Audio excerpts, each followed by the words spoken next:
सभी को नमस्कार। मैं शालिनी त्रिपाठी नागौद विद्यालय से। आज का विषय है वंदना सभा। अपने विद्यालय में वंदना का क्रम विशिष्ट पद्धति से होता है। संपूर्ण देश में एक ही प्रकार का वंदना का कार्यक्रम होना यह विद्या भारती की विशेषता है। माँ सरस्वती, ओमकार एवं भारत माता के चित्र रखना, उसके समक्ष दीप प्रज्वलन करना, पुष्प अर्पण करना, संस्कृत श्लोक से वंदना, हे हंसवाहिनी प्रार्थना, 3 बार ओम का उच्चारण, ध्यान, गायत्री मंत्र, भारत माता वंदना एवं शांति पाठ, ऐसा वंदना का क्रम रहता है। वंदना सभा नियमित होती है और विद्यालय के सभी लोग उस कार्यक्रम में भाग लेते हैं। शिशु वाटिका में भी यह वंदना सभा एक दैनंदिनी नित्य कार्यक्रम है। इस संबंध में ये बातें ध्यान रखने योग्य हैं। जैसे प्रथम दिन में ही शिशु पंक्ति में बैठेंगे, शांत एवं आंखें बंद करके बैठेंगे, पूर्ण वंदना बोलेंगे, पूर्ण समय बैठेंगे। ऐसा होगा नहीं। एक स्थान पर बैठना, स्थिर बैठना, आंखें बंद करना आदि सब उनके स्वभाव के विरुद्ध है। फिर वंदना का अर्थबोध या महत्वबोध भी उनको होता नहीं है। वंदना से वे अवगत भी नहीं होते। इसलिए पूर्ण वंदना का कार्यक्रम प्रारंभ से ही होगा, यह अपेक्षा उनसे करनी नहीं चाहिए। विद्यालय में आते ही प्रथम वंदना सभा प्रारंभ हो जाएगी, ऐसा नहीं करना चाहिए। कम से कम प्रारंभ के 2 मास तो नहीं करना चाहिए। शिशु आने के बाद थोड़ा खेलेंगे, बोलेंगे और विद्यालय के वातावरण में समरस हो जाएं। उसके बाद वंदना सभा प्रारंभ होने से सुविधा होगी। प्रारंभ में केवल संस्कृत के 2 श्लोक एवं शांति पाठ इतना ही करना, फिर धीरे धीरे और बातें जोड़ते जाना। इस प्रकार पूर्ण 2 मास के बाद पूर्ण वंदना होने लगे तो आपत्ति नहीं मानना चाहिए। और भी बातें विचारनी हैं। उदय के शिशु वंदना सभा से परिचित होते हैं, अरुण के शिशु उनके साथ ना बैठ पाएँ, यह भी स्वाभाविक है।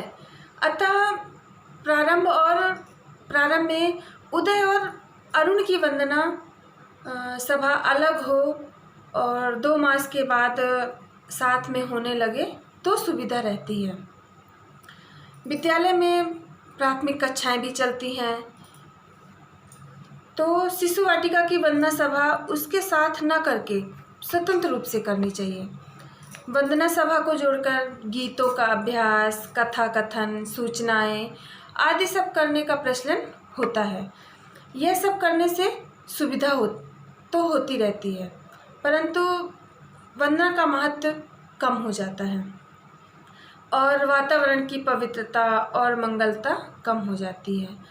अतः यथासंभव वंदना के साथ कुछ और भी जोड़ना नहीं चाहिए। जब पूर्ण वंदना होने लगे तो सूचनाएं कम से कम देनी चाहिए।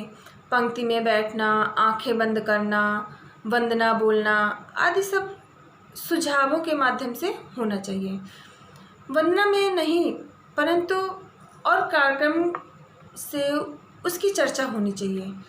यदि कोई शिशु थोड़ी अव्यवस्था करता है तो बहुत अधिक दखल ना हो तो उसे करने देना चाहिए, अन्यथा उसे साथ में ले जाकर बाहर ले जाना चाहिए।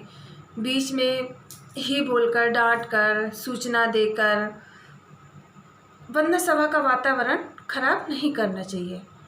वंदना के समय शांति और व्यवस्था बनी रहे, इस हेतु से आचार्य खड़े होकर घूमते रहते हैं, धीरे धीरे बोलकर, स्पर्श कर, आँखों से डांटते हैं, परंतु इस प्रकार का अनुशासन अनुचित है। वंदना का वातावरण स्वाभाविक रूप से ही शांत एवं व्यवस्थित रहना चाहिए। यह भय नहीं होना चाहिए कि ध्यान नहीं रखा तो शिशु अव्यवस्था कर देंगे, जब शिशु अभ्यस्त होने लगते हैं तो फिर वंदना सभा के लिए घंटी बजाना, ज़ोर ज़ोर से बुलाना, सीटी बजाना आदि छोड़कर एकत्रीकरण के लिए कोई धुन गाना या बजाना प्रारंभ करना चाहिए। अधिकतम 5 मिनट तक ऐसी धुन बजाने से सभी शिशु अपने आप स्थान पर आकर बैठ जाएंगे। वंदना सभा संस्कृत, संगीत, योग, नैतिक शिक्षा आदि सभी का सम्मिलित स्वरूप है। इसको अधिक से अधिक संस्कारक्षम बनाना चाहिए। इस दृष्टि से वंदना सभा का संगीत पक्ष उत्तम होना चाहिए। गाने वाले का स्वर मधुर और सुरीला होना चाहिए। उसका स्वर भंग, ताल भंग कभी नहीं होना चाहिए। वाद्य सभी भारतीय होने चाहिए। तबला, तानपुरा, बंसी, संवादनी, मंजीरे आदि होने चाहिए। उपरोक्त सभी वाद्य एक स्वर से बजने चाहिए। वंदना सभा का संचालन करने वाले का स्वर एवं ताल अच्छा ज्ञान होना चाहिए। वाद्य होना अनिवार्य है। इसी प्रकार से संस्कृत के उच्चारण स्पष्ट एवं शुद्ध होने चाहिए। मंत्र एवं श्लोक भी शास्त्रीय पद्धति से ही बोलने चाहिए।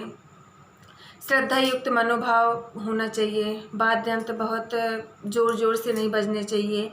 शिशुओं की क्षमता में रखकर ओमकार का उच्चारण करना चाहिए। प्रतिदिन एक ही स्वर से वंदना गानी चाहिए। वंदना के सभी भागों का अभ्यास स्वतंत्र रूप से अन्य समय में होना चाहिए, तभी शिशुओं के उच्चारण ठीक होंगे।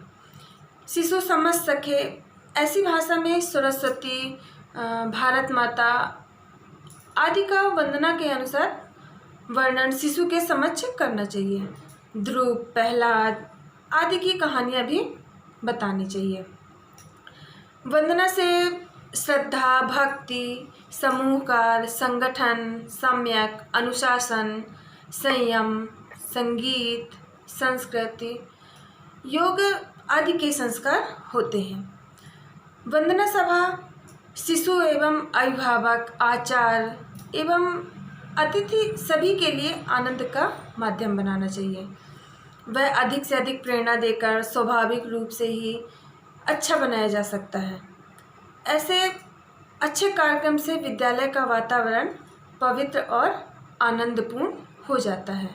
धन्यवाद।